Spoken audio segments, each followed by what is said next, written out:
पिछली वीडियो के अंदर हमने टेक्स्ट साइज़ जो है वो इंक्रीज़ और डिक्रीज़ कराया था माउस के क्लिक पे। तब हम बढ़ते हैं अपने अगले टास्क की तरफ।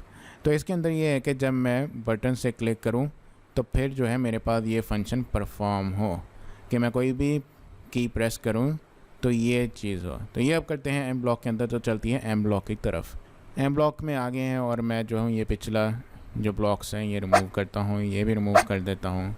तब हम आ जाते हैं इवेंट्स में और यहाँ पे है ये व्हेन स्पेस इज़ प्रेस्ड। यहाँ पे आप चाहें तो अपनी मर्ज़ी से कोई भी की कर सकते हैं, मैं फ़िलहाल स्पेस ही रहने देता हूँ।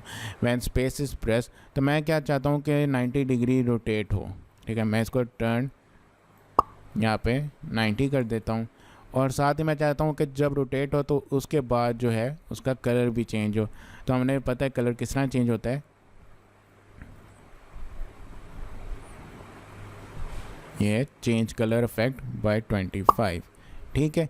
ये हमारा ब्लॉक रेडी हो गया। अब हम स्पेस प्रेस करते हैं तो देखें हर मरतबा प्रेस करने पे कलर चेंज हो रहा है और साथ भी रोटेट भी हो रहा है।